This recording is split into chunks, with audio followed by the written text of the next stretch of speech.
Hi, this is Caroline, and I'll be talking about divine timing today. So, the definition of divine timing, I would say, is that things happen at the right time in the highest and best way for every soul involved and for the situation, so that we are learning our lessons in an order that we are evolving as a person and healing as a person, right?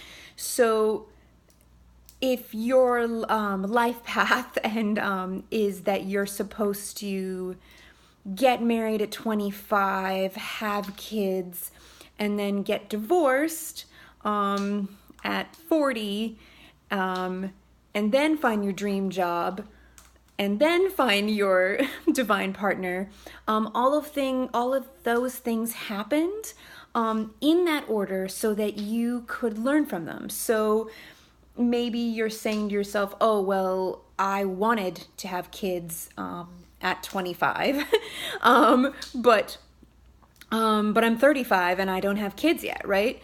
So don't feel like that is wrong or you did anything wrong. It's just that if you're someone that still wants children and you're 35 and you don't have them, then there was a reason evolutionary in your soul journey that you didn't have them at 25, right? So like I'm not married and I'm like, I thought I'd be married by 30 and I'm not 30 anymore. So there is a reason why I wasn't ready to get married in my 20s and in my early 30s. So for me that means something. I didn't date in high school.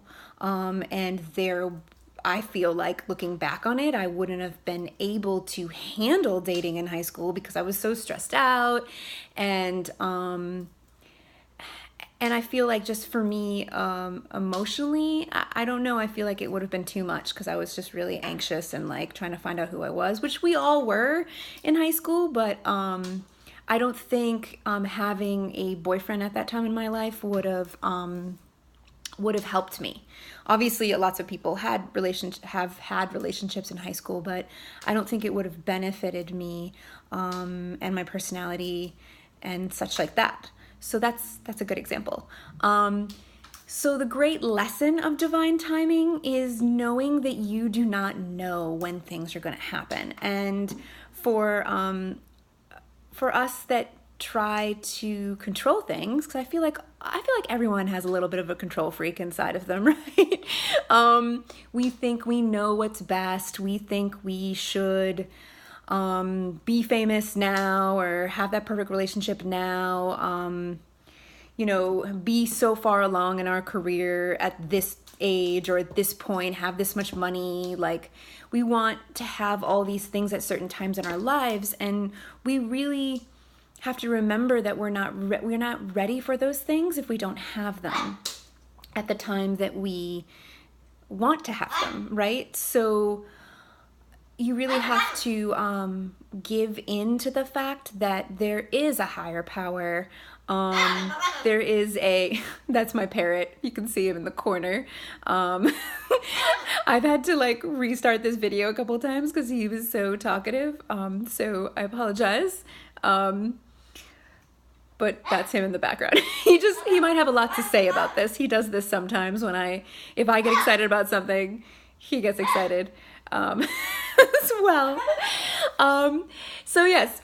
So back to divine timing. So divine timing, the big lesson, and I have noticed, especially in the last couple of years in my life, that I was wanting things to happen a certain way and at a certain time, and why aren't they happening? And the more that you put that pressure on yourself and the more that you put that worry out in the world of why don't I have this, or why isn't this happening, that kind of a thing, worry is like praying for bad things to happen. So instead of you saying, I know things will work out in the most perfect well, perfect being like highest and best timing and situation and all that jazz, you are now saying, I don't trust that God, the universe, that bigger energy above me does not know better. Because I really believe that we live in a combination of fate and free will. And there are certain things that will come in and out of our lives to teach us things, people, situations, success, failures, that kind of thing. And we have the free will to accept these things or push them away. So you might find that maybe there was this synchronicity of you have a great job now, and maybe years ago you almost went in for that interview, or you met someone years ago, or you like, there's stories of I know in the movie When Harry Met Sally, there's those great love stories within the with the interviews of all of the different couples, and one couple talks about how they were born in the same hospital. They lived down the street from each other when they were growing up, and then they both moved to another city, and then also lived down the street from each other, worked on the same yes, bird. They worked in the same building, and then finally, I think they were both visiting a completely different city, and then met each other. But most of their lives were intertwined, but they never met until later because it wasn't the right timing, right? It wasn't the best, highest and best divine timing for them. And in their story, they of course were like married for like 30 years or something at this point. But you just have to really surrender. Surrendering is a really important thing to learn. I'm still learning that. And if you can just really know that whatever you want in your life, if you didn't truly want that, then you wouldn't get it. Do you know what I mean? Like, so if I really want, what's a good example? Okay, I really want true love, right? I really want true love in my life. If that isn't something that I truly wanted, then it wouldn't be something that I would receive. Because my focus and my attention is on it, right? And it's something that I dream about and think about and wish in my life, right? But if you're someone that is not something that's important to you, and you're like, okay, I want a partner, but like having true love is not necessarily a priority for you, and then you find a partner that is good and it works for you and you have a family with, or is a great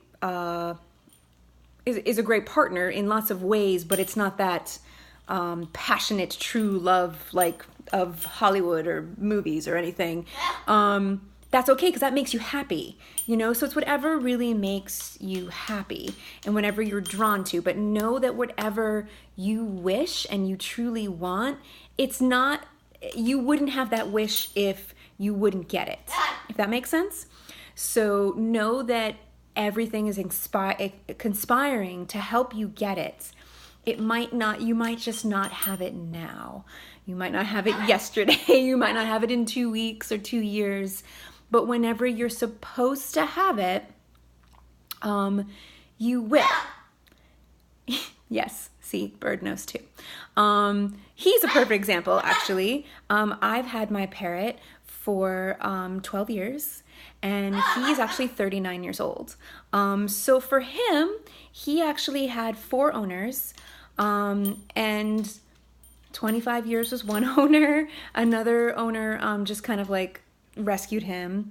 Then my friend had him for 2 years, and then I've had him for 12 years now. So he needed to go through all those owners in order to get me. And if Shelly, my friend, hadn't found him on Craigslist, I wouldn't have had him. And now he is in a home that I plan on never getting rid of him.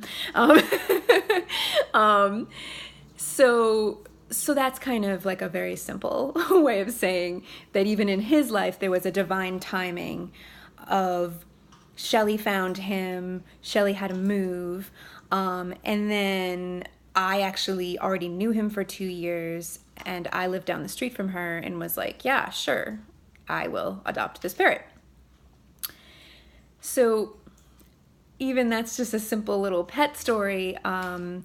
For him, I would think he wanted a stable home. Let's say if he is aware of that, he wanted a stable, loving home. He didn't get that until he was 27.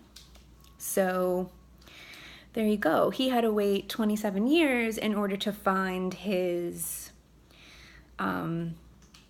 perfect home, or his stable home, his home, his forever home, I guess, forever home.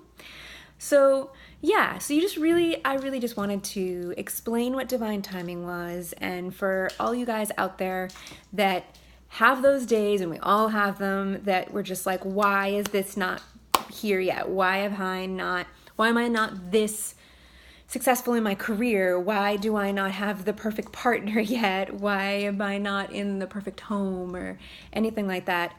It's okay. It will work out. And if it is something that you truly want and is truly good for you, you will attract it. And sometimes the best way to attract something is to be detached from it and say, you know what? I am doing the best I can. And me sending worry and anxiety towards this dream and this wish I have is not helping anyone, and it's putting my energy down. So just be as positive as possible. I know it sounds so simple. It sounds so simple, but I am telling you, when I really give up, and this has happened so many times, even like within the last month, like, oh my God, I kind of like a freelancer, work for myself. So I tend to like attract jobs to me or attract customers to me. So there's times where I'm like, oh my God, I have like a week to make this amount of money. And you know what? When I say, you know what, it's going to be fine. It is always fine. So, yeah, it works. It totally works. It doesn't mean that I am totally giving up and saying, okay, you know what? I am going to sleep all day and not do anything at all to try to make money. And then just say, okay, universe, you're going to help me and I'm just going to sit on my butt. Like, that's different. You're not being lazy. You're just letting go of gripping. That gripping feeling, that letting go of your control and that worry that you're sending out about it. You are staying open to ways of making money and being available to make money and getting up and doing stuff that will cause money. Like help money come to you. Like if I don't submit to any auditions, then I won't get an acting job. That's just how that works, right? But if I'm submitting but not being like, oh man, I really want that, or oh, I have to have that. If I don't, I'm going to be so upset, or that kind of thing. Like really putting pressure on yourself so that when I am going into that audition, that interview, I am meeting with that customer, I am taking that job that makes me money, I'm in a good space. And guess what? People that are positive and people that are grateful, that's the people that everyone wants to be around. So if you are even grateful for the smallest things, like I am always grateful for my pets, which are not small things at all, but I'm very grateful for them. And I think actually having plants and pets, things to take care of in your home is very healing, and really does allow that nurturing positive energy to come out of you, and really give you that powerful positive energy to attract more, right? Yeah. So this is my video on divine timing. I hope you guys enjoyed it. My information is on the bottom. If you want to sign up for my newsletter, check out my other videos, check me out on Facebook or Instagram. All the information's below, and I will talk to you guys later.